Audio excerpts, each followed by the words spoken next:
नमस्कार, आप देख रहे हैं आपका अपना web news channel supreme power Hunter. करते हैं शुरुआत आज की एक बड़ी खबर से।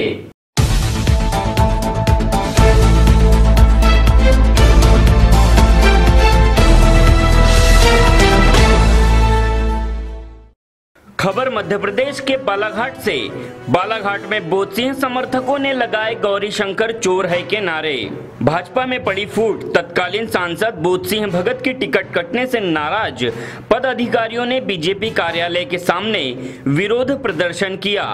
वहीं कहा कि पार्टी पुनः विचार करे। अगर बोध सिंह भगत को टिकट नहीं मिलती तो हजारों की संख्या में पार्टी के कार्यकर्ता अपने पद से इस्तीफा देंगे।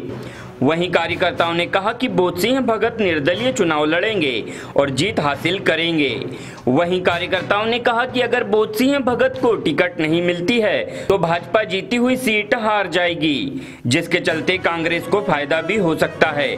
वहीं पूर्व मंत्री व वर्तमान विधायक ने ढाल सिंह बिसेन को टिकट मिलने पर कहा था कि हम 1 लाख से ज्यादा वोटों से जीतेंगे, परंतु कार्यकर्ताओं के विरोध प्रदर्शन के चलते ऐसा कुछ समझ नहीं आ रहा है। बोध सिंह समर्थकों ने मंत्री गौरी शंकर बिसेन चोर है के नारे भी लगाए। बालाघाट से supreme power Hunter news bureau की रिपोर्ट। जिला का सांसद कैसा हो, गली का सांसद कैसा हो, गली गली में चोर है। जिला का सांसद कैसा हो, गली गली में चोर है। सुरभान जी, ये बताइए क्यों, किस कारण से आज विरोध आप कर रहे हैं? विरोध इसलिए कर रहे हैं कि योग्य व्यक्ति की टिकट संगठन द्वारा काटी गई है और यह निर्णय उचित नहीं है। अपने निर्णय के ऊपर में संगठन को विचार करना चाहिए। बहुत से जगह टिकट वितरण और प्रत्याशी फाइनल होने के बाद में भी प्रत्याशी बदल दिए जाते हैं। शायद हमारे मध्य प्रदेश में भी आज शहडोल की सीट बदली जा रही है। उसी क्रम में हम चाहते हैं कि वर्तमान सांसद माननीय बोध सिंह भगत जी को टिकट देना चाहिए ताकि यहाँ भारतीय जनता पार्टी की जीत प्रशस्त हो सके। अगर टिकट नहीं बदलती तो कितना नुकसान होगा बीजेपी? टिकट अगर नहीं बदलती तो भारी विद्रोह है पार्टी में और लगभग लाखों वोटों से यहाँ पर हार जीत का अंतर हो जाएगा। जो भारतीय जनता पार्टी की जीती हुई सीट है उसको हारने की कगार पर। कितने कार्यकर्ता लोग इस्तीफा देंगे बाहर? हजारों की संख्या में कार्यकर्ता अपना इस्तीफा सौंपते हैं। क्या वाराणसी जैसी स्थिति हो सकती है? विधानसभा चुनाव में कांग्रेस प्रत्याशी को टिकट नहीं दी गई थी प्रदीप जायसवाल को। उन्होंने निर्दलीय होकर लड़ा था। क्या आप लोग बोलेंगे कि भाव को भाव आप निर्दलीय होकर लड़ा, वाराणसी की तरह आपको जिताएंगे? ऐसा संगठन अगर अपने निर्णय के ऊपर में पुनः विचार नहीं करता तो हम भाव को जरूर बोलेंगे कि आप निर्दलीय चुनाव लड़े, हम आपके साथ कंधा से कंधा मिलाकर। आप देख रहे हैं आपका अपना web news channel supreme power Hunter. प्रस्तुत है आज की खबर मध्य प्रदेश के जबलपुर से। गोरखपुर कुम्हार मोहल्ला क्षेत्र में रहने वाले पड़ोसी से विवाद होने पर कांग्रेस नेत्री के भाई ने पटाखा फोड़कर दहशत फैला दी। घटना से क्षेत्र के लोग दहशत में आ गए और मामले की सूचना पुलिस को दी गई। सूचना पर गोरखपुर टीआई उमेश तिवारी स्टाफ के साथ मौके पर पहुंचे। हालांकि पटाखा फटने से कोई चोटें नहीं आई है। शिकायत पर मामला दर्ज कर कार्यवाही शुरू कर दी गई है। बताया जाता है कि कुम्हार मोहल्ला में रहने वाले नंदनी चक्रवर्ती का क्षेत्र में रहने वाले अनमोल बेन से विवाद हो गया था। विवाद के दौरान अनमोल ने नंदनी के घर के सामने पटाखा फोड़ दिया, जिससे नंदनी और उसके परिजन दहशत में घर के अंदर छुप गए। इसमें किसी को चोट नहीं आई है। मामले की शिकायत पर आरोपित अनमोल पर मामला दर्ज कर लिया गया है। जबलपुर से supreme power Hunter news bureau की रिपोर्ट। सर, मेरा नाम रजनी चक्रवर्ती है। हम लोग दरवाजे के सामने बैठे थे बाजू से और 3-4 लड़के 5-6 गाड़ी में आए और दो तीन लड़के कपड़े नकाब भी बांधे थे और बाकी खुले थे। और वो अनमोल और पारस करके 4-5 लड़के जो उसमें रिपोर्ट में लिखाए हैं। तो हम लोग बाजू से बैठे थे, दरवाजा लगा था और एकदम बम फोड़ के भाग गए। तो हम लोग, एक छोटी सी बच्ची भी रही तो उनको भी सिर में चोट आई है जरा सी, और वो सब ऐसे करके भाग गए। जब ये लोग बाहर निकले तो यहाँ घर में कोई नहीं था, 3-4 लड़कियाँ थी और फिर एक तक बस पता है कि पूरे छतर बितर हो गए, चले गए वो लोग। अभी आप लोग अभी हम लोग गोरखपुर थाने में खड़े हैं, यहाँ आते हैं तो कुछ ऐसे ही 2-3-4 बार और कांड हो चुका है, कुछ हम लोग की सुनवाई नहीं होती है, बस जरा सी रिपोर्ट से लिख के छोटी मोटी धारा लगा के भागने को बोल देते हैं, चले जाओ यहाँ से। घटना है ये गोरखपुर कुमार मोहल्ला कलारी के थोड़ी आगे को। कोई पूर्व में भी घटना अब ये उसके पहले भी 3-4 बार चाकू वाकू की हम लोग के देवारे बार को चाकू वाकू मारे। कौन है, नाम क्या है? अनमोल चक्रवर्ती, अनमोल बहन और ये पूरे बसोड़ है, हमें नहीं पता 4-5 ठो पूरे उधर पारस बसोड़ा सोजी टेढ़ा वो सब पूरे बसोड़ी हाँ पहले भी हुई थी और अभी कुछ नहीं हुआ, खाली हम लोग बैठे थे और अपने आप से आके कर दिए। आज थाना में कुमार मोहल्ला से नंदिनी चक्रवर्ती तथा संतोष चक्रवर्ती एक शिकायत लेके आई थी कि उनके कुमार मोहल्ला के पारस बहन, अनमोल बहन, टेढ़ा इन लोगों ने मिलकर वहाँ पे कुछ गाली गलौज करके मारपीट की है और जिस संबंध में उनकी शिकायत लेकर अपराध पंजीबद्ध किया गया है और आगे जांच की जा रही है। बम का जिक्र किया, उसकी जांच की जाएगी, क्या मामला है, किस तरह का मामला है और शीघ्र आरोपियों की गिरफ्तारी की। आप देख रहे हैं आपका अपना web news channel supreme power Hunter, प्रस्तुत है आज की खबर। खबर मध्य प्रदेश के मंदसौर से प्रशासन से सहयोग की राह में परेशान किसान अपनी फसल अपने घर ले जाने में असमर्थ। मामला मंदसौर जिले के दलोदा तहसील के गांव निम्बोद गांव का, जहां पर किसान मंगल प्रसाद, पिता सालग्राम गोविंद प्रसाद, पिता सालग्राम व्यास बाल मुकुंद व्यास, सालग्राम व राम नारायण पिता बद्रीलाल गायरी गोपाल, पिता बद्रीलाल गायरी लाल अपनी फसल बिगड़ते देख पहुँचे प्रशासन को ज्ञात करवाने अपर कलेक्टर व दलोदा तहसीलदार के दर पर। गुहार लगाने को जानकारी अनुसार आवेदकों द्वारा पूर्व में रास्ते का विवाद चल रहा था। अपर कलेक्टर द्वारा आदेश क्रमांक 330/1/2019 में स्पष्ट रूप से तत्काल प्रभाव से विवादित रास्ता खुलवाने का आदेश दिया गया, जिसका पालन करना राजस्व निरीक्षक श्रीमती आरती मंडलोई द्वारा पालन करने की बजाय किसानों को फोन पर मौखिक जानकारी देकर बताया गया कि अभी प्रशासनिक व्यवस्था नहीं। अब ऐसी स्थिति में जबकि अपर कलेक्टर द्वारा आदेश दे दिया गया है और किसानों की लहसुन, रायड़ा, अलसी, गेहूं में थी वह अन्य फसलें खराब हो रही है।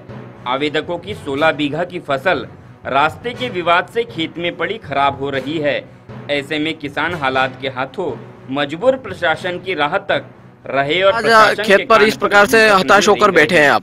सुप्रीम पावर हंटर न्यूज के लिए मंदसौर से संतोष धनगर की रिपोर्ट। गायरी ने खेत के मेड़ पे होके जो हम वर्षों से निकल रहे थे, तो उस रास्ते को इन्होंने बंद करके हमें बरसात की फसल नहीं बोने दी।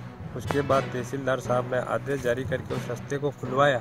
उसके बाद भी हमने जैसे वैसे फसल बोई, पर आज ऐसी स्थिति हो गई कि हमारी फसल ले जाने में हम असमर्थ है और यहाँ इस स्थिति में है जिस स्थिति में गेहूँ को खड़े वो लहसुन जैसी स्थिति में पूरे पड़ी हुई है। कितना समय हो गया आपके इस विवाद को चलते हुए?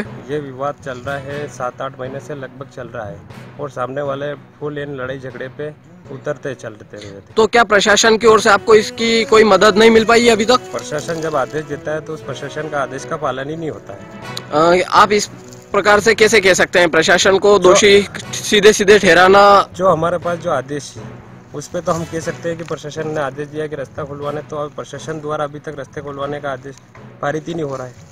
कब का था आदेश कि रास्ता खुलवा दिया जाएगा प्रशासनिक अधिकारियों द्वारा? में जो रामनारायण जी ने बताया है, तो क्या आपकी भी जमीन यहाँ पर है? हाँ, हमारी जमीन भी है। आपका क्या नाम है? मेरा नाम मंगल प्रसाद, पिता सालग्राम जी ब्राह्मण। विवाद किससे है आपका इस रास्ते के विषय पर? हमारे पड़ोसी गायरी ये देवबाई पति किशनलाल, उनसे निवासी निम्बोद तहसील दलोदा जिला मंदसौर। कितने समय से ये लड़ाई झगड़ा चल रहा है आपकी? लड़ाई झगड़ा 6 महीने से चल रहा है और बरसात में थोड़ा बहुत रास्ता खुला और वापस हमारी फसल भी नहीं बोन दी और बंद कर दिया। उसके बाद फिर फसल बोने के टाइम पे खोल दिया और अब हमारी फसल कटी हुई पड़ी और निकालने नहीं दे रहे हैं ये। आपको प्रशासन की ओर से क्या कुछ मदद मिल पाई है? हमारे को प्रशासन से की तरफ से कुछ भी मदद नहीं मिली। तो क्या फसल के लिए आपको ले जाने के लिए रास्ता जो दिया गया था, वह रास्ता उनके द्वारा दिया गया था या फिर प्रशासन ने दिलवाया था? नहीं, उनकी सहमति से प्रशासन ने दिलाया था। और उन्होंने फिर वापस रोक दिया और उन्होंने प्रशासन ने दिया तो उन्होंने साइन करने से मना कर दिया कि हम साइन नहीं करेंगे। कितने बीघे की ये फसल है यहाँ पर जो आपकी अभी तक खराब हो रही है? यहाँ हम 5 काश्तकारों की मिलके 16 बीघा जगह है, जिसमें सब में फसल पड़ी हुई है, आप देख सकते हैं मौके पे, और निकालने के लिए आने। आप देख रहे हैं आपका अपना web news channel supreme power Hunter.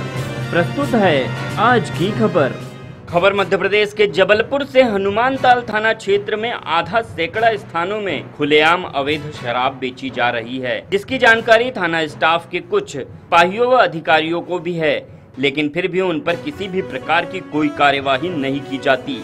इसके अलावा उनके अवैध ठिकानों पर पुलिस के कुछ जवानों द्वारा जाकर अवैध वसूली की जा रही है। यह आरोप आज भारतीय राष्ट्रीय छात्र संगठन ने हनुमानताल थाने पहुंचकर टीआई को ज्ञापन सौंपते हुए कार्यवाही की मांग की। जबलपुर से supreme power Hunter news bureau की रिपोर्ट।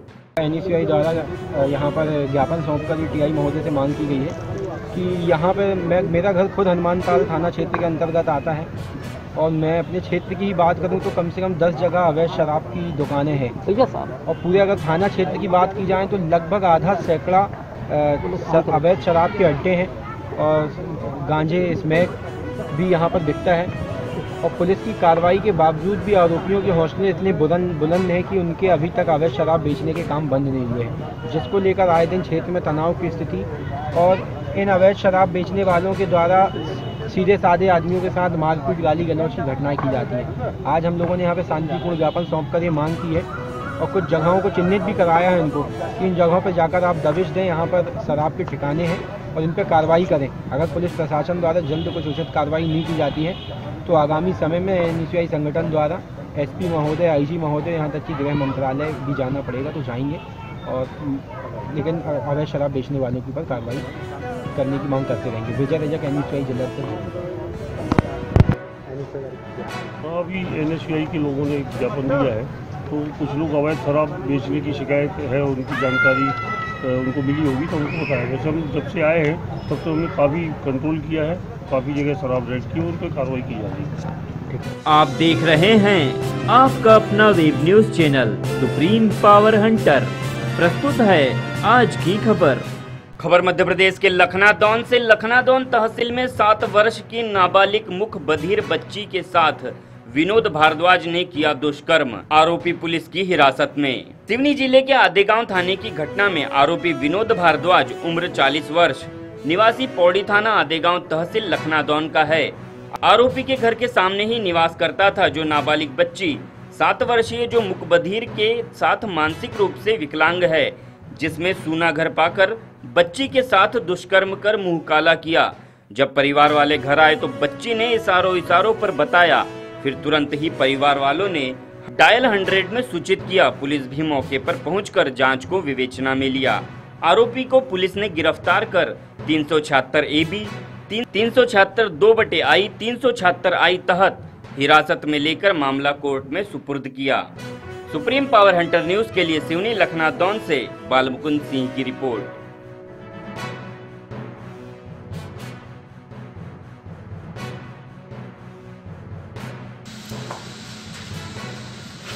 29 तारीख को करीब दोपहर 1:30 बजे की आसपास की घटना है। सूचना इसकी रात में हमको प्राप्त हुई थी और इस मामले में नाबालिग बच्ची के साथ में दुष्कर्म की घटना कारित की गई, जिसमें भारतीय दंड संहिता के धाराओं के अंतर्गत व पास्को एक्ट की धाराओं के अंतर्गत प्रकरण पंजीबद्ध करके मौके से इसकी विवेचना की गई है। आरोपी को रक्षा में लेकर गिरफ्तार किया गया है। इसमें विवेचना जारी करता है। पीड़िता की उम्र लगभग 7 वर्ष की है और आरोपी करीब 40 साल। और मेरे बच्ची के घर के सामने ही उसकी एक किराने की दुकान है, गाँव में संचालित करता है। सर करानी पड़ी सरकारी अस्पताल में सरकारी डॉक्टर से कराई गई महिला चिकित्सा। डॉक्टर सरकारी सर, लेकिन उनकी प्राइवेट हॉस्पिटल में की गई है। इस संबंध में जो कोई मेरा कोई पता नहीं। माननीय आज के लिए बस इतना ही। ऐसी ही खबरों के लिए आप देखते रहिए आपका अपना web news channel supreme power Hunter. नमस्कार।